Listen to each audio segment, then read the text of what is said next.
Olá, seja muito bem-vindo ao Pode Gerar, o podcast do grupo Gerar In Vitro Medicina Reprodutiva especialmente para você, com o oferecimento de Neutrofer Folato D, suplemento vitamínico essencial para quem quer engravidar e também durante a primeira fase de gestação. E hoje, comigo aqui na bancada, um prazer imenso receber a doutora Lívia Reis, diretamente de Vitória da Conquista, nossa médica parceira lá da Gerar In Vitro, da unidade Vitória da Conquista. Bem-vinda, Lívia.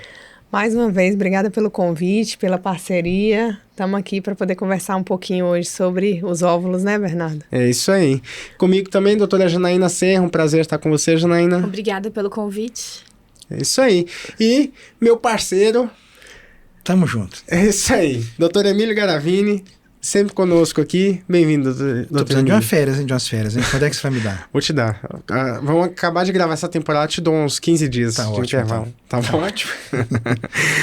Bom, tema de hoje, um tema acho que meio complexo da gente abordar, mas vou deixar, em vez de falar um tema, eu vou pedir para Janaína contar um caso que ela teve e aí a gente vai dar a introdução ao tema. Conta aí pra gente, Janaína. Na verdade, foi uma paciente que me procurou para congelar óvulos. É uma paciente que está em ascensão profissional, está com 33 anos, está morando longe do parceiro, eles estão em países diferentes, não tem expectativa de gravidez num futuro, assim, curto a médio prazo. E aí, a gente fez uma pesquisa de reserva ovariana, contagem de folículos antrais, FSH, tudo dentro da conformidade, uma reserva adequada, mas na hora que a gente foi estimular, ela não respondeu da forma esperada. Respondeu assim, em vez de responder com 60% da reserva, respondeu uns 50%. E ficou um tanto quanto, assim... chateada, né? Assim, tinha uma expectativa de ter uma resposta que não foi concretizada na totalidade. E é isso aí, doutor Emílio. O que fazer quando a realidade não condiz com a expectativa, ou seja, teve uma baixa quantidade de óvulos, né, aquém do que realmente a gente esperava? Bom, eu sou sempre muito enjoado, né? Primeiro, eu acho que assim, já tinha feito uma contagem de folículos antrais, já tinha um perfil hormonal e não estava caracterizado uma baixa reserva ovariana. Acredito que ela tomou as medicações de uma forma adequada e às vezes a expectativa é sempre maior do que a realidade, na minha opinião. Raramente a gente supera a expectativa. Pode ser que ela, não sei do caso, me perdoe, ela não tenha tomado adequadamente, mas parece que não, ela tomou adequadamente. Sim. E às vezes é uma questão de receptores, que às vezes a paciente tem um número de folículos antrais adequado, a dosagem de medicamentos está correta, mas ela tem um baixo número de receptores nos folículos e não vai responder. Esse é um pensamento. Sim. E ela não teve o crescimento folicular tão grande, teve? O crescimento não teve muito grande, mas foi assim, como esperado. Agora, outra coisa é o amadurecimento dos folículos. Às vezes você chega lá nos folículos 16, 18, 20 milímetros e faz o amadurecimento com HCG, ou então com análogo de NRH, e às vezes não acontece o amadurecimento. Porque o ato mecânico de puncionar os ovários é muito fácil, você concorda? Sim, o médico chega lá e colher, mas a gente depende da biologia da paciente. E a biologia das mulheres não é idêntica, não é igual. E nós médicos, ou nós a medicina, ainda não temos a capacidade de diagnosticar quem que vai responder adequadamente e se vai. Sim. Não sei o que você pensou, algumas vezes a gente faz o duplo trigger, e eu gosto demais de fazer o do STIM, que às vezes numa primeira coleta não vem aquilo que a gente espera, e numa segunda coleta, se a gente tem a oportunidade, às vezes surpreende. Mas assim, infelizmente, a gente trabalha com o ser humano nem de longe é igual, né? Se tiver duas irmãs gêmeas, pode ter uma resposta diferente. E às vezes até na mesma paciente, a gente conhece a paciente, mas às vezes tem uma resposta diferente de um ciclo para outro. Demais. O primeiro ciclo é sempre um diagnóstico, né? A gente usa naquele ciclo o que a gente usa para a maioria das pessoas. Só que tem pessoas que vão responder diferente. E aí, para um próximo ciclo, a gente já ajusta. Então, às vezes, leva os folículos até folículos maiores do que na média que a gente faz, né? Às vezes faz um pouquinho mais de medicação do que a gente faz para todo mundo, né? Às vezes a gente estica mais o intervalo final entre as medicações finais e a punção. Às vezes faz o duo trigger, né? Igual o Emílio falou. Mas eu acho que toda paciente a gente tem que ajustar. Olha, o seu primeiro ciclo é um diagnóstico. A gente não sabe como que você vai funcionar. A maioria das pessoas vai ter a gente tem essa expectativa, mas você pode ser diferente. Bem interessante esse pensamento, né? Eu gostei dessa proposta, porque, embora não seja o que a paciente queira muito, né? Mas eu acho que colocar isso também é muito interessante, né? Falar assim, olha, realmente, o protocolo que a gente faz vai funcionar para 70% das pessoas. Significa que vai funcionar para você? Talvez sim, talvez não. 70% sim, né? Agora, deixa eu contar caso bom, caso contrário. Uma paciente que fez um ciclo em outro estado, ela AMH de 0,2, punção branca, não veio nenhum folículo. Muito insegura, muito preocupada, a gente avaliou, medicou, mudou um pouquinho os medicamentos. Como é que vieram 7 ovos maduros numa punção de uma paciente que tinha vindo 0? Sim. E pouca coisa eu fiz diferente, te juro que eu não fiz muita coisa.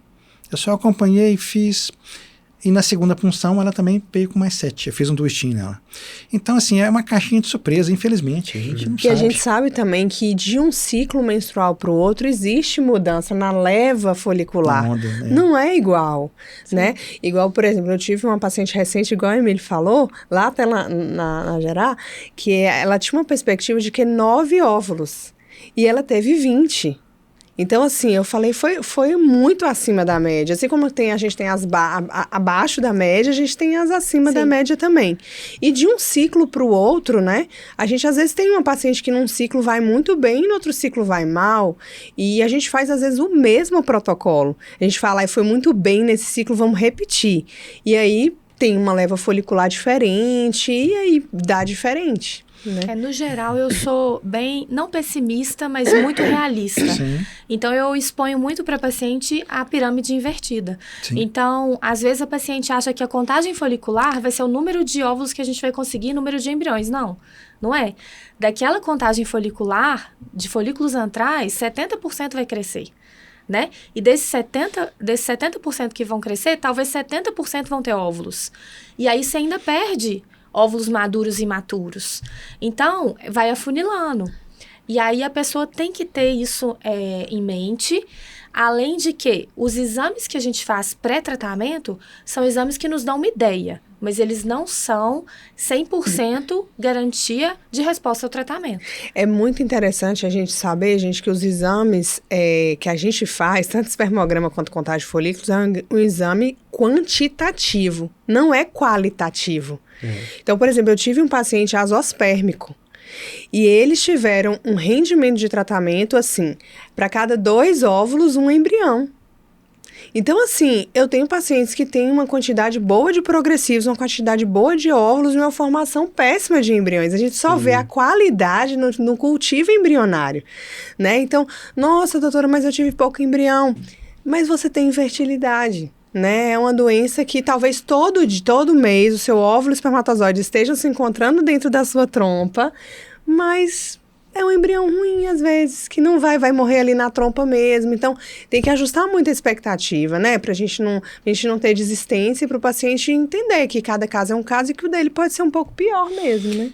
Aproveitando aqui, a gente está discutindo basicamente poucos óvulos, não absolutamente baixa reserva.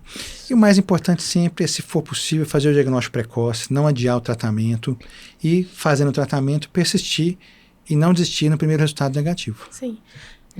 E se abrir a novas coletas, né? Assim, sim, tem a questão financeira, que é uma limitação, mas se ela não for uma limitação, talvez pensar em alcançar o resultado que você quer, assim, a expectativa sua com mais de uma coleta. Algumas mulheres vão precisar de mais de uma. E aí, o fato de você se abrir a novas coletas, mesmo quem não tem um recurso financeiro que permite isso, você pode se planejar. Faz ali 6 meses, é melhor do que você não fazer. Né? Melhor do que você desistir. Então, o mais importante é se abrir a novas coletas, quem tem esse resultado ruim de primeira, né? Sim. E aí, vocês acreditam que essa primeira coleta, igual a gente falou, às vezes serve como uma moduladora, vamos dizer assim, do ovário. A gente dá um hormônio para aquele ovário e realmente ele não respondeu do jeito que a gente gostaria, mas aí a gente percebe que se a paciente faz uma coleta em seguida, aquele ovário deu uma acordada e muitas vezes a chance da gente captar mais óvulos tende a ser melhor no segundo ciclo. Assim, com ajuste, às vezes, de Duo medicação Stim, também. Geralmente, não tem evidência de que você tem uma melhor coleta no Duo Stim, que é uma estimulação a seguir da outra. Mas a gente vê na prática que, talvez meses consecutivos, aquele ovário ele fica mais acordado, né?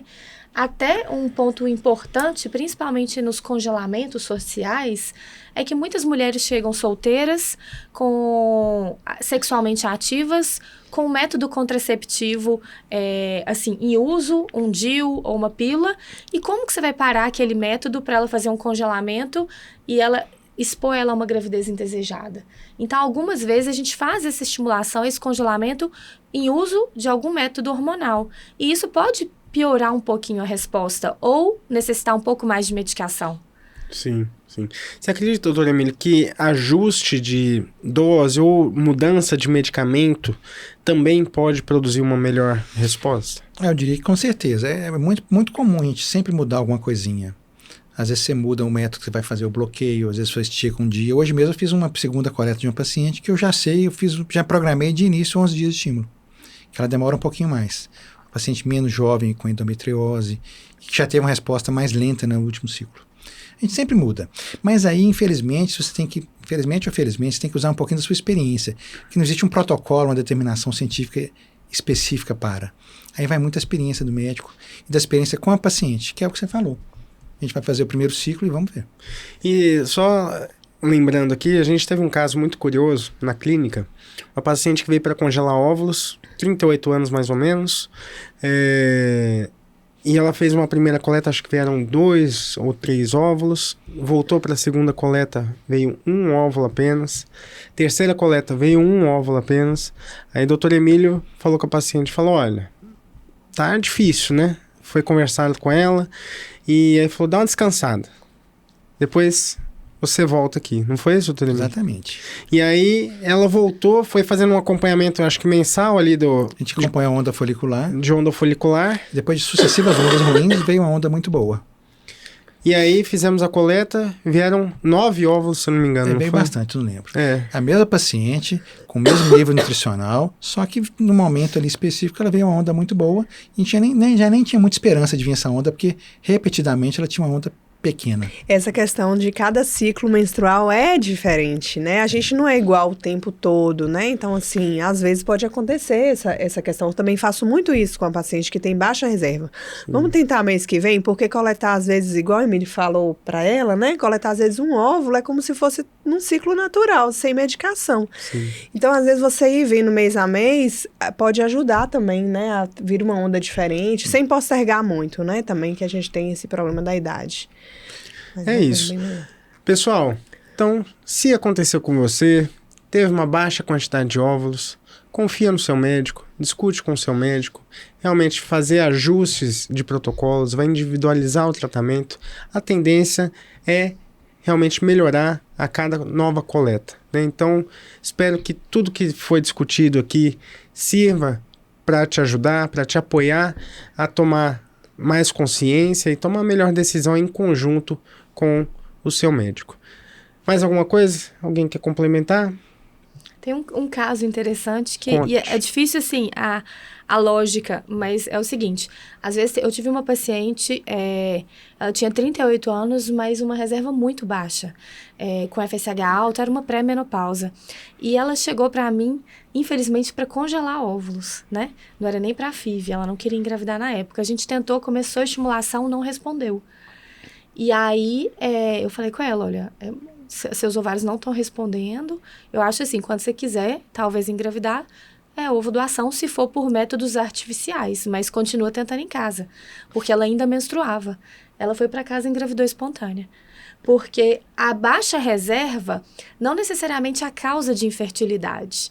A baixa reserva, ela é aquilo, o teste, os exames de reserva ovariana vai te predizer a resposta ao tratamento, mas não necessariamente que essa paciente não vai engravidar em casa. Naturalmente. Se ela continua ovulando e menstruando todo mês, ela está tendo a chance dela todo mês em casa. Lembrando da idade, né? Ela tinha 38 anos, a gente tinha 44.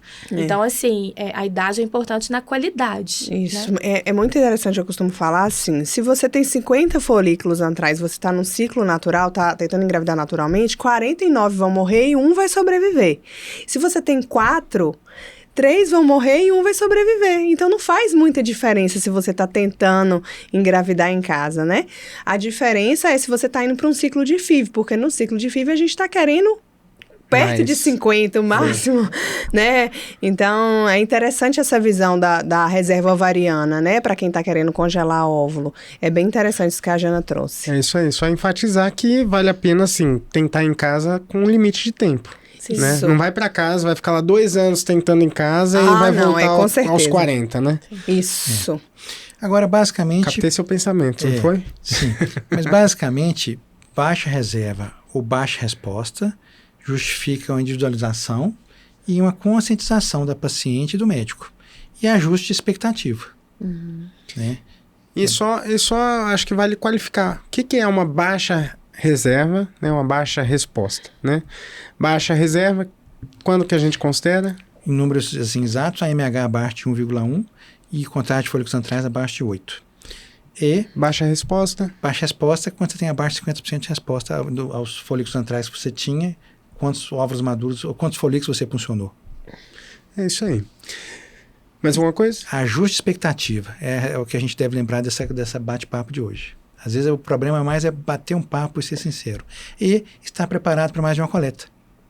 Que é difícil, mas é a realidade. Isso. É isso aí. Pessoal, vamos ficando por aqui com mais esse episódio. Siga lá a gente, @GerarInVitro no Instagram. Tem também o Pode Gerar no YouTube. E no Spotify também pode gerar. Você pode assistir todos os nossos episódios, né? Conhecer a nossa equipe aqui presente.